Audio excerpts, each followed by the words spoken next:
Hi everyone, Carla Zanelli here, Executive Director of the El Paso Art Association. I want to thank Lee Vasquez, along with everyone at EPCC's Diversity and Inclusions programs, for inviting us once again to celebrate Black History Month. I'm so excited to have a special guest here today, Alice Aida Ayers, and she's going to take us on a beautiful journey of art and adventure. Thank you, Carla. It's an honor for me to be here at Crossland Gallery with Carla and all the good folks from the El Paso Art Association. I look forward to us sitting down and chatting about my work, and I thank you for inviting me to do so. Great.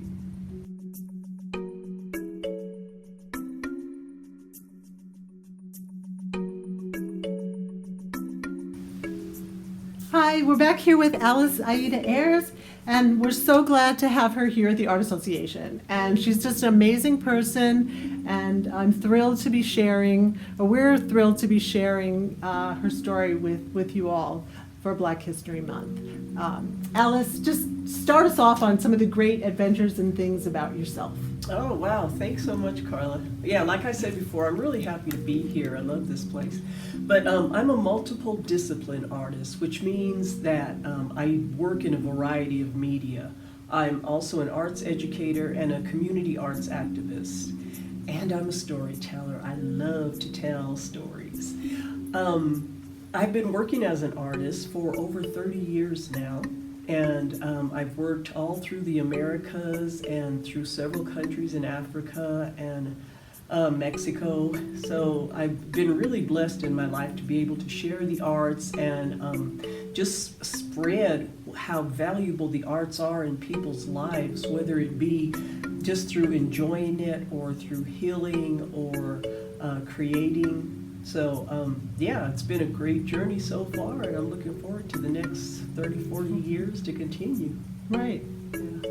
And I keep saying adventure because I feel like your travels to Africa and Zanzibar had to be a wonderful adventure. So start us off and tell us some of the things that brought you there, or and how you started to develop your artwork. Oh, there. Thanks so much.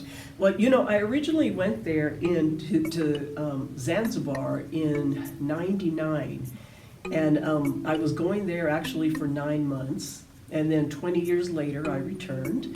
So yeah, there's a whole lot of adventure that took place. But I went there, I was working on a PhD in art education, and when I got to that island, God, I fell so in love with this island and the people, and there was really a desire to learn what I wanted to teach. So I ended up staying there and never did finish that PhD, but the life experience that I got was just invaluable.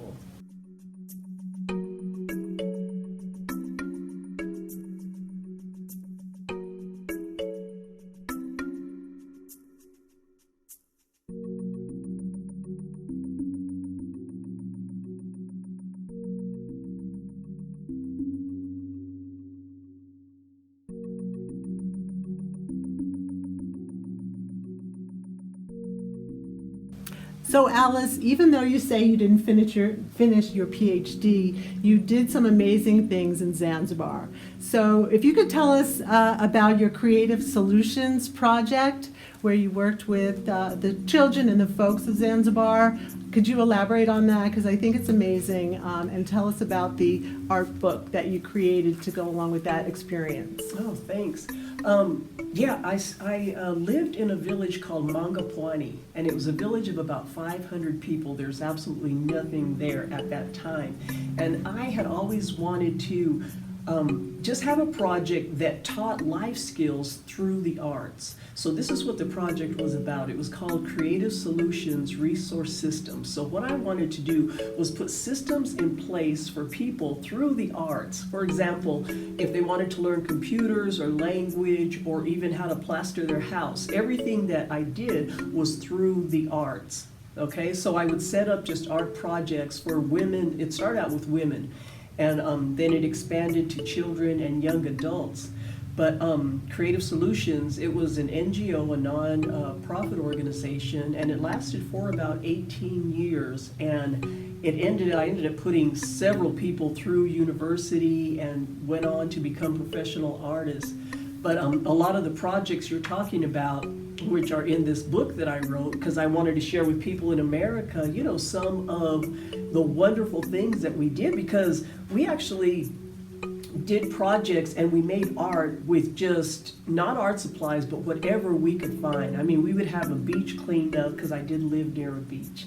We would have a beach cleanup, and all of this trash that would come in, bottles and plastic, we would turn those things into the art. So we would come up with ways to create beautiful art out of all of just trash, recyclable materials, repurposed materials.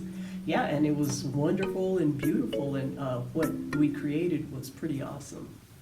Yeah, I think it's amazing, especially teaching them about recycling, but also I feel you were there for so many years, but tell us about how you touched the people's lives.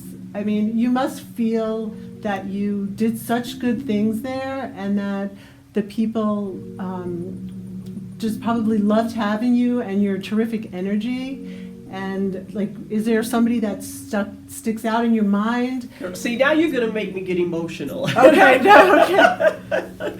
That's okay. It's all about the art and you know. I tell you, the people in the village where I live. Oh my gosh, yeah, I've got so many friends. I made so many lifetime friends there. I mean, absolutely wonderful, and very, very creative folks. But what we did together, and as much as I did touch their lives, what I gained in return is immeasurable, because I mean, I grew so much as a human being, and you know, just that sense of spirituality. I got so connected with what's real in life and what really matters. But some of the things that we did there, you know, we're in Black History Month, which is so appropriate, because one of the things that we did was we started a health fair. And so, yeah, it was really amazing, because there was no hospital within 30, 40 miles of this village. And so this center that I started, Creative Solutions, would transform into a hospital and a center for measuring blood pressure and providing medication for folks, and first aid and things like that. So touching folks' lives in that way was really, really amazing for me.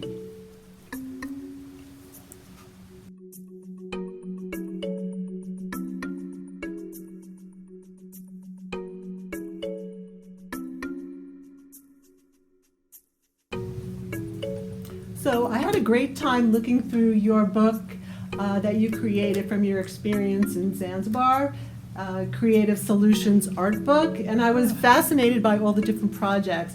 But one stood out to me was the Spoon Project.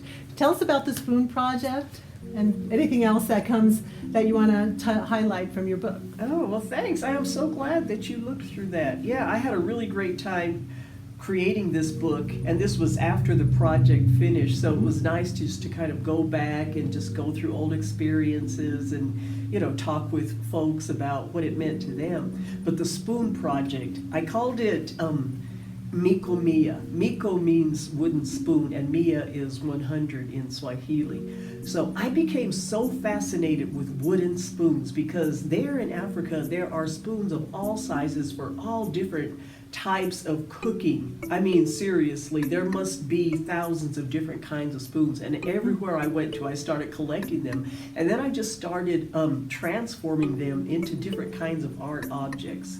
And I don't know if you can actually see what's in the book, but I painted them and I carved them and I put them together, and then I had this wonderful show called Miko Mia, and there were 100 different types of sculptures and 2D pieces that were all made from spoons.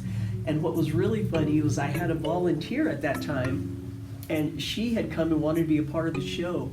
So what we did was we painted her body and we turned her into a spoon, and we actually printed her on the walls of the gallery, so she became part of the exhibit as well.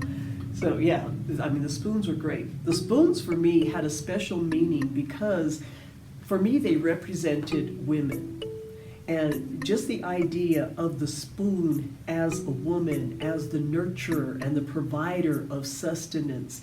So this really was what the show was all about, is how, it was a metaphor for the female. And I just love the female figure, and I love we as women and everything that we represent and all that we contribute to our societies, to our families, as far as sustenance is concerned. Right, that's lovely, that's wonderful. So actually, let's transition or segue. You mentioned that you love the human figure, or the female form, or the female figure. Tell us about the artwork that you do on with your different materials, but if you go onto your website, I see you do a lot of female figures and different forms of the figures. Yeah. Okay. Yeah. Something like that. Yeah, something like that. I do. Okay. The female figure is just so much more interesting than the male figure, and of course, historically, most artists have felt the exact same way. And I love just reimagining the female figure, and I love the idea of, again, providing sustenance, whether it be through breast or whether it be through childbearing. And I'm not a representational artist. So what I do with the figure is I kind of abstract it a bit, okay? But I just make sure that it's got a rhythm and that it flows, and that it becomes a part of the environment. So when you see my work, you'll see that you may have a figure in the forefront, but the background is, for me, as interesting as what's happening in the foreground within the figure itself.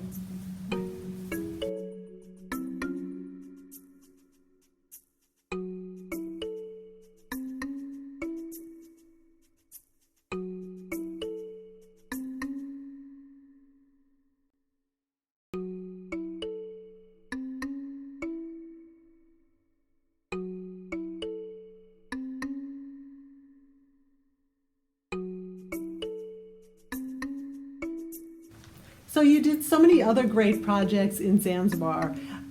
You've done, stained glass. You've done murals, puppet shows, wind chimes, outdoor sculptures. You've done so many things there. You must have made just the landscape beautiful. So I'm sure the folks there are just thrilled to have you, and I'm sure you left like the best things behind when you came back to us. But one thing caught my eye was a mural that you did. It's called "I Believe in the Power of Dreams." Tell us about this mural. Oh, I love that mural. It was about 15 feet wide and about 7 feet tall, and it was actually on the wall. Every morning when I woke up, I'd look out the window as I made my coffee, and so I put it deliberately on the wall right outside my window so it would remind me of being grateful and what my mission was there on that island. And it says in a big heart, begin each day with a grateful heart. And so that's how I live my life. I wake up in the morning, I meditate, and I give thanks because I'm so grateful for this life that I've had, that I've been able to live. But in that mural, it has all of those wonderful things that you're talking about, turning dreams into a plan, and just, moving forward and staying positive and staying focused and sharing art with the world, because it just makes the world such a better place. I did leave a lot of beautiful things behind, and it's so funny because the artists that I taught, they named me a Kona Kona, which is a snail, because they said everywhere I went, I left a trail of art. So I really liked that nickname they gave me. Yeah, that's wonderful. That's wonderful. So just looking at your murals and the work that you've done, you use color in such a magical way.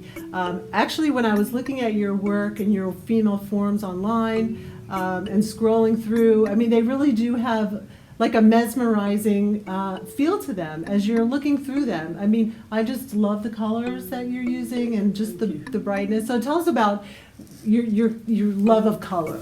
Oh, I do. I love color. I'm obsessed with color. And in the female figures, again, like I mentioned before, I'm not a realistic painter, so I just look at what it feels like to me, and if this woman feels like she's generating just this beautiful green that represents health and vitality, then that's the color that I'll use. I'll use purple because it feels like, you know, she may be royal or she just may be majestic. And then I just kind of love blending those things together.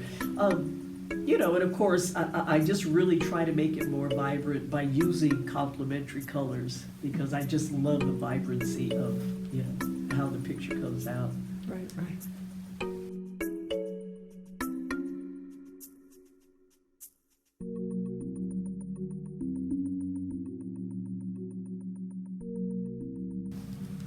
So Alice, you work in so many different mediums. Tell us about what draws you to them and your creativity process. Oh, that's such a good question. You know, I feel like we are multifaceted people, you know, and I admire those artists who can do one thing and go with it. But I'm just not that kind of person. I love exploration. I love experimentation. I love challenging myself and trying something new. And it's not that I get bored with one and go on to the other, because I might be working on a quilt and a stained glass piece and painting a mural, you know, all at the same time, you know, just leaving one to go to the other, because I just feel each one just brings something that's so special, right? For example, my 2D work is all one media, but then at the same time I'm doing that, I love to perform. I love being on stage. I love singing. I love acting. I love poetry. I love reading poetry, and I love spoken word. So I kind of just mix all of those things in. I mean, I believe we as human beings, we're limitless. We can do anything, and so why not try it? Why not? You know, I think too many people, you know, question themselves, doubt themselves. I mean, just do it, you know. If it's not hurting anybody and it's bringing joy to someone, or you're having fun and you're playing, why not do it? And this is why I work with so many different media. And some of it succeeds and some of it doesn't. And that's cool, because, I mean, and now, you know, like you say, I've written a couple of books. Well, I never thought I was a writer, but gosh, when I started doing it, it felt so good, so I had to continue, you know, and I love the results of them. Yeah, that's such a great message. I just love that and you're not the kind of artist that, you know, just sits, you know, at home or just keeps it into yourself. You really want to get and reach people. Like being out in Zanzibar or being on stage or writing books. So I think that's such a wonderful gift that you're giving other people is your creativity. Oh, so I mean, I think you're amazing. Well, thank you Sorry. for that. I'm my biggest fan. That's true. But you know, I'm all about community too. Yeah. You know, it's all about, for me, I mean, I believe that you know, these talents are God-given, and part of our payment is to share it with whoever we can. And I am a real community-oriented person, and I love teaching, and I love getting out in the community and working on a mural with school kids, or going into the classroom and teaching kids how to make puppets, or going into the prisons and working with women on how to heal yourself after, you know, the trauma that you've been through. I love doing this thing, and I think that it's our responsibility as humans just to share whatever we can with other people, and especially if we're helping anybody with healing and trauma and moving forward and getting rid of the past and creating a new world for themselves.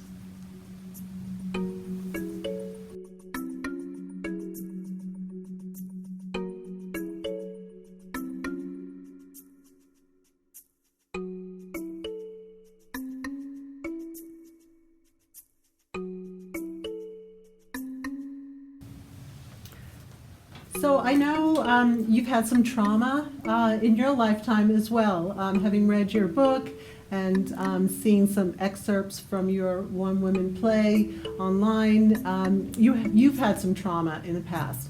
So how have you worked through that and come to do the one woman show that you call It's Me I'm Running From? Well, the show is all about the trauma that I dealt with throughout my life. And it was the arts that actually saved me, that actually brought me back, and it was a tool that I used for healing. Okay, and so the play, I had done a workshop in Mexico, and one of the participants in the workshop, we were playing around one morning, and I was singing and dancing and acting a fool as I love to do. And he said, "You should write a one-woman show." He said, "Because you have such an interesting life." And I'm like, "Oh my God, it's such a great idea. I'm going to do that." So this was in March. So April, I came back to the States, and I wrote this show. In May, I learned the show, and then in June, I rented a studio in Little Rock, Arkansas to perform the show. Now, the show is all about a trauma and then putting a system in place to help you to deal with it. But the way that I present the show is through song and dance and acting a fool and poetry, and it really, people have told me it's a roller coaster ride once you see the show, because it starts out very dark and then all of a sudden it takes you to an ultimate high, and you're so filled with gratitude, and you're crying and you're laughing, and yeah, so it's kind of how my life has been. I mean, it's been a beautiful roller coaster ride, and I've been fortunate enough to learn enough about the arts to be able to use art to heal from trauma, and to use art to teach other people to heal from traumas that they've been through. So what I do is I perform this show, and I had performed it the first time, and then I had people in the audience that asked me, "Well, how did you know to heal yourself? How did you go about doing that?" So I wrote a book about how to put systems in place, and they're all systems that you do through art to help yourself to heal. And so that's where the book came out of that, and it's been very successful, and I've performed it in several states. And I'll be performing it in El Paso for the first time in July this year. Excellent. Well, we'll let everyone know about that when that's coming up. But also, you said something to me when we talked a few days ago, how you're not defined by your past trauma, right? Didn't you say something along those lines, like you have to, you've found a way to work out of that and not keep that maybe as on your shoulder or something? Absolutely, and so many people that I know and that I've run into, they hold on to these traumatic events of their past. They have belief systems that maybe were forced upon them as young children, and they hold on to those beliefs, and they don't understand that they can actually replace that with a different belief system. You don't have to believe it. For example, if you grew up as a child who was traumatized through sexual abuse, this trauma does not have to define you as an adult, because it is something that happened in the past, and that's what my play is about, not being defined by your past, but creating the future that you want to live. And your book is almost like a workbook.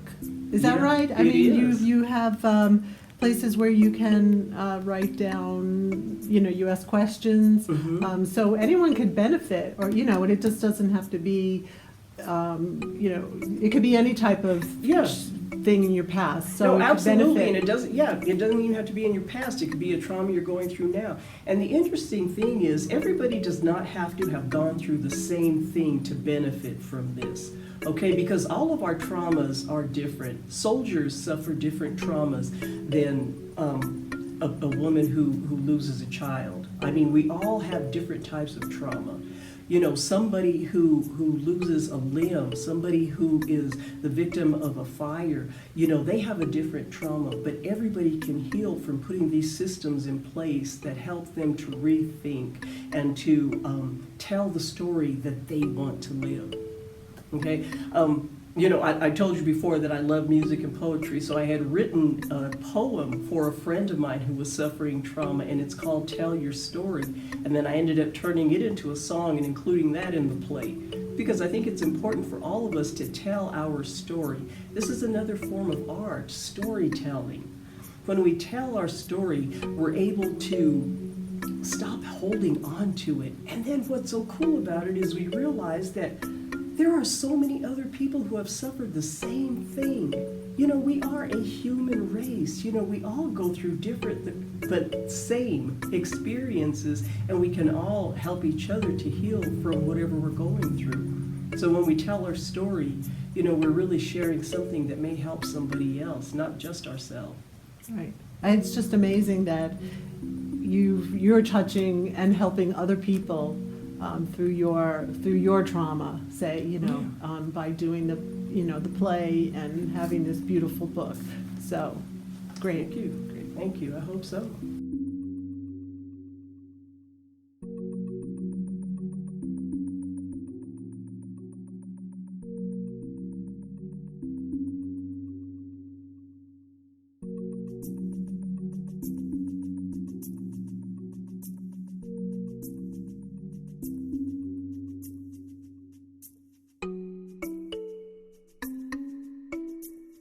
As you say, you use so many different mediums, and one that I am so fascinated with, and I just think are so gorgeous, are these beautiful, the mosaic-like quilts that you create. I know you're doing them currently, and you have a series here to show us. But also, I want to know how you started working with fabric and when, or textiles, and when it became so. When did it become so a passion of yours? I love working with it. And the first time I went to Africa, I went to Mali, West Africa, in 1993. And I worked with artists who made indigo, textile, and mud cloth. And it was so fascinating, and I became hooked on it, and I just started collecting it and just keeping it. I brought back a whole bunch of it. And but I never used it because it was just so perfect that I couldn't imagine cutting it at all. So it's still in its entirety in a box somewhere. But a few years later, when I went to Kenya, I got excited by the fabric and the different patterns, and then the way colors were used together, colors that you wouldn't imagine putting together, you know, like pink and orange these colors next to each other, which we in the Western world don't even imagine those colors going together, but they were so perfect. And I just fell in love. So then I started just cutting up and reimagining it and sewing it together. But at that time I was making my own clothes. So I was sewing all my clothes by hand, and I would just take these fabrics and just make outfits out of it. And so yeah, that was around 95, 96 when I really started falling in love with the textiles and sewing. Right, exactly. So when did you start creating these beautiful art pieces out of the fabric? And tell us about the fabric that you're using on it, because I know they're sewn together. But tell us, you know, about the fabric as well. Yeah, some of the fabrics that I've got in here are, they're really old fabrics. And some of the fabric is fabric that I've made myself. But I do have some amazing vintage fabric from the 1960s, Nigeria, West Africa, that a friend gifted to me. And I had to ask her permission because I felt so terrible about cutting up this beautiful fabric. So I asked her if it was okay, and she was like, yeah, that's why I gave it to you, so that you could make art. And so this was several years ago, maybe about 10 years ago. So then I just started creating these pieces then. But I would create different types of quilts, and they weren't portraits necessarily. They were mostly female figures, and I used a lot of hand-dyed fabric, a lot of batik fabric. This current series that I'm working on is specifically about African American women. And it's just about, I'm just going to hold this up and just kind of show, this is a young woman with her cat reading, and I call it the reading cat. But like this piece right here I call Joy. And this is with a lot of discarded fabric or fabric scraps, and I just can't bear to toss them, so I just had to figure out how to make a small piece using these small little pieces of fabric. And I'm just trying to celebrate women You know, I want to celebrate, and we have all of our moods and all of our oddities and all of our wonderfulness I want to celebrate. So some of the pieces that you see, you know, I mean, yeah, like this one right here, this is actually me, and I was having a really bad day, and I just needed to do something cathartic to make myself feel better. So I did this of myself. But not in a day. Not in a day. Not in a day. No, not in a day. Because they're all hand sewn, so I don't use the sewing machine on any of it, and I've got the hands to prove it. Yeah, yeah. But yeah, they're just all hand sewn pieces, and they can take anywhere from 2 weeks to 2 months to do one. Excellent. Show us some more.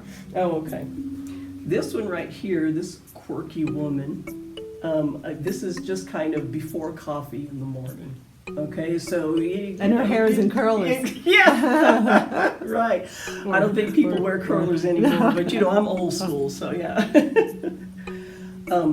This piece right here, I love this piece. It's very expressive, and it's, you know, it was a self-portrait.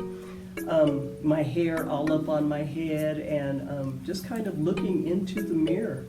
Yeah. Gosh, and the eyes, for fabric, the eyes are just beautiful. They almost like look at you, you know. I mean, it's amazing what you could do with fabric and how that resonates. Thank you that's so gorgeous. much. I appreciate that. Yeah, I That's love this gorgeous. piece. And I do love doing the eyes. I think the eyes are really Yeah, I special. could tell that was. Yeah. This piece right here, I call Aunt Mary. And it's based on one of my relatives who we just could not keep her in a bra. So this is Mary. But also you'll see here that I use a lot of symbols from West Africa. So these are Andinkra symbols, and they all have very specific meanings in the Yoruba culture. So I try to go back to my African roots as much as possible, you know, when I do any of these different works. Sure. And then this piece. Oh. And then also, you added some objects to the pieces, and I remember seeing or reading something about that as well, how sometimes you can add, as you have shells here, Yeah. to the pieces. Yeah, and So the tell- shells, and then the amber beads, and all of these pieces are pieces that I brought back from Africa, and I don't necessarily wear all of this jewelry, but I have all this jewelry, so I just take it apart. I've got boxes of beads and shells, and they're so special because they are very significant, you know, to the African culture. Yeah, some pieces here I just used from fabric scraps. This was actually from a swatch for a couch, and I just fell in love Just with made it. beautiful Yeah, flowing it hair. just, yeah. It's amazing. Yeah, it just really looked like it was supposed to be there. It's Yeah, amazing. so I And then love you have that- recycling and repurposing all of these materials, you know, whether it be Great. hard material or soft material. I think it's important to reuse and recycle. You know, there's so much. Yeah. Yeah, they're available. wonderful. And tell us about this piece that we have hanging here. This is my latest piece right here, and I call her Zakia. And so I modeled her after this woman that I know who I just always thought was one of the most beautiful women that I ever met in my life. And so this is Zakia, and she's got one of those looks where she looked at you and she just melts you, you know, because she is so beautiful.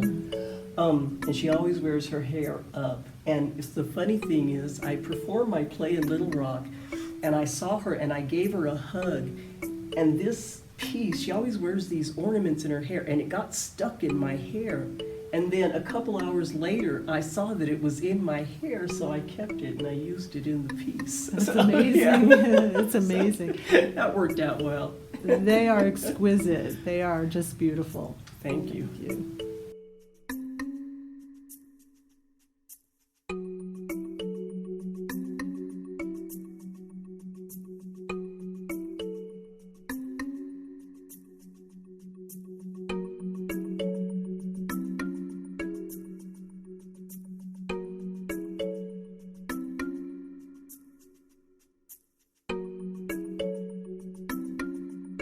I was so thrilled when I saw your name come up on the submission list for this figurative show that is currently up here at the Art Association. I was so thrilled because I love your work and I hadn't seen you in a while, and I was thrilled that you entered.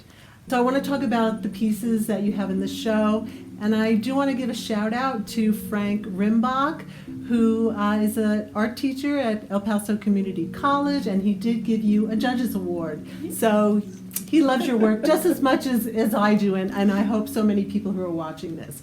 So congrats on that, and again, we're so glad you're back here in El Paso and entering shows. So I want to talk about the pieces that you entered for the configuration show. And having looked at your book and read your information online, you talk about the bottle tree and the spirits and the bottle tree. So talk about that. Talk about that and how it is resonating into this series that you've done. Well, you know, like I said before, I lived in a small village in Zanzibar for many, many years, and it's a tough life living in a village. You know, people romanticize it, but you know, the realities of it are it tends to be harsh sometimes. You know, even though it's absolutely glorious, however that goes. But there was a series of bad events that happened while I was there. You know. The center got broken into and all of the computers were stolen, and and it kept happening repeatedly, and there were a lot of other things that kept happening. You know, the chickens kept ending up dead, and I mean all of these horrific things. So somebody in the village told me that someone had put a shaitani on me, had put a spell on me, and recommended that I do something to get rid of the spell and to capture the jinns that were coming into my property. In the African American community, and it stems from West Africa, there are bottle trees which are intended to either ward off evil or capture jinns. So I decided to build one in my yard. And this tree was made of cement and concrete, and it had these wonderful branches. And then I made these bottles. I slumped these bottles and hung them from the tree. And as it is in Zanzibar tradition, somebody came over and they actually put a spell on the property. I mean, it was this whole elaborate thing, you know, and this is kind of what led me into doing this series of pieces that I entered into the configuration show, because there are so many stories of jinns, and the village that I lived in is said to have the most jinns or the most shaitani of any place on the island. So at any given time, you know, people are talking about some shaitani and some experience they had with it, and so folks would always tell me these stories along with the experiences that I had. And by the way, after I constructed this bottle tree and hung these bottles, never had another problem. So, you know, so you can kind of wonder. But yeah, so people started telling me stories about their experiences with their jinns and the shaitani and possessions. There were a lot of possessions in the village where I lived in. Keeping in mind, it's a very remote African village where at the time that I moved in '99, I moved into the village. And I was the first Mzungu, which is foreign person or white person, as they referred to me, to move into the village. And I had to get permission because they didn't want any outside influence. So yeah, it was hard to get in and yeah, hard to get out. But yeah, so anyway, the series is all about, you know, these stories. And with each story that I got from, I was just inspired to create images. But it didn't actually start in Zanzibar, because in Mali as well, you know, I would hear all of these wonderful stories about jinns. And so some of the images are, I had time in Mali, some in Uganda, some Kenya, some Zanzibar, some South Africa. So it's kind of, they're all combined in there. So your pieces, so each piece is telling a story. Yeah. Yeah, okay. Each piece is telling a very specific story, and I actually have the story, yeah, to go with the piece, and the story that inspired the piece. And how many are in the series? There's 20 in the series, and there could probably be more. They're visually, they're just beautiful. And then we're going to stand and talk a little more specific about each of the 3 pieces that you have here. So, okay, sounds good. Great.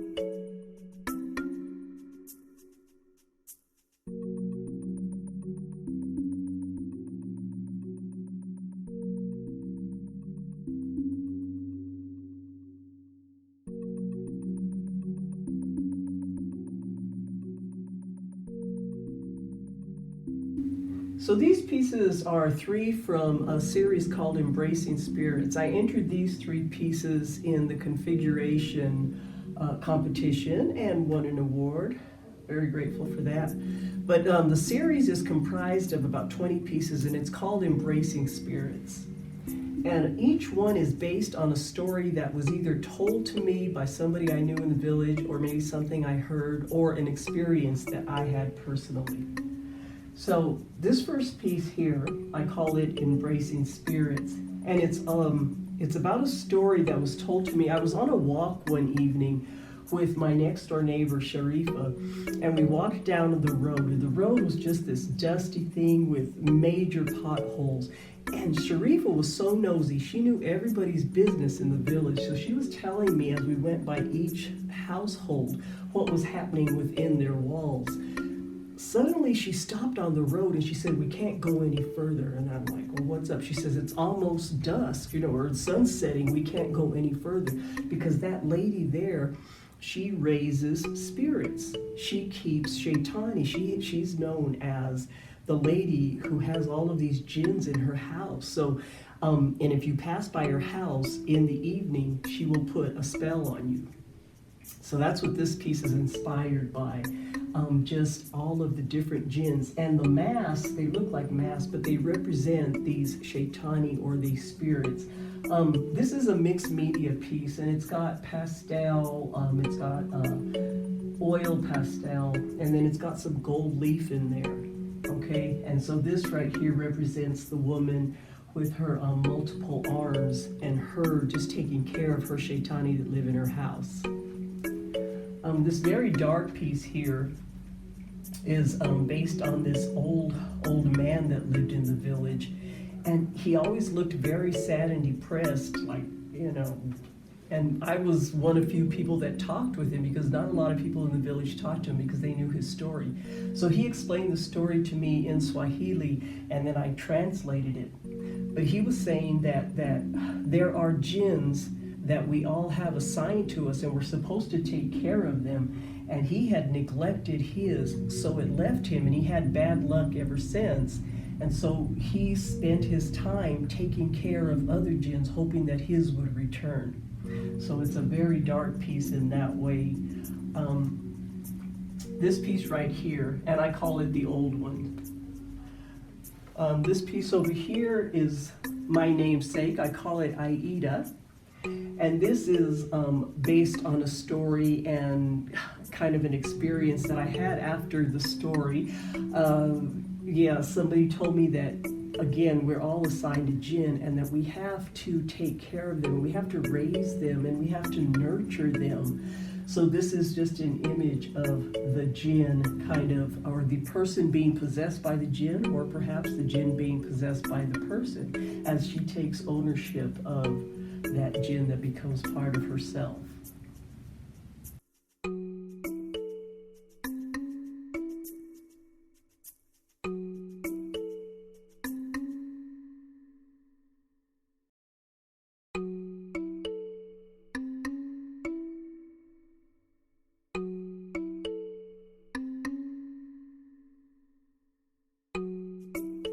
Talking about the spirits and the jinns, when I look at this piece on the left called Aida, it has a positive, kind of uplifting feel to it, looking up maybe to the sun. But tell us about the jinns. Do they all need to be captured and put in a bottle? Oh, that's a good question. No, actually they don't, because the jinns come in all shapes and forms and personalities. So some of them are very playful. There's a word called mchokozi in Swahili, which kind of means imp. So some of these jinns are like little mchokozi, wachokozi, and they run around just playing tricks. You've heard of the little trickster. So some of them play tricks, and they're like little children. Okay, so in this particular case, this is kind of a neutral jinn. So it's neither positive nor negative. It's just Aida, just in search of her jinn, or just leaving herself open to receive, and then embracing the jinn that embraces her. So, I think that's a great question, because what I found, there was an interesting piece that I did. It was a story of my neighbor next door who had been possessed but she was possessed by a water djinn. So it was the strangest thing ever. So I went over there to observe this possession, because I'd never seen one, and she was sitting just pouring water on herself, and her mom was saying it's not her, it's the djinn, it's the water djinn, and he won't stop pouring water on her. Yeah, it's not, always this evil, sinister intention of the djinn. Sometimes, they're just kind of messing with you. Right, okay. According to the village legend. folklore. Yeah. Okay. So in the series of 20, there's all sorts of stories. There are all sorts of stories, and some of the images are just very playful and funny. And of course, the possession of a Mama Dogo is her kind of pouring, water on her head because she just can't get enough of, of water being poured on her head. My comment was, why don't you just go take a shower? But it doesn't work that way. It wasn't her, it was the djinn. Okay. Well, this is fun. I mean, it's been great hearing your stories and learning about Zanzibar and learning about all the great things that you've accomplished in your life. And we're so glad that you're back here in El Paso, showing your work. And what else can you say to us? I tell you. Well, it's my mission just to become a part of the community and share what I can with whoever wants to hear it. I'm not one of these people that necessarily seeks out, those who want it, but I am available, if you're interested. So, I'm just grateful to be here. Happy to be here. Yay, and we're glad you're here as well. Thank you. Thank you, Alice. And happy Black History Month. And yes, enjoy and what celebrate. we're here. Yeah, celebrate the love.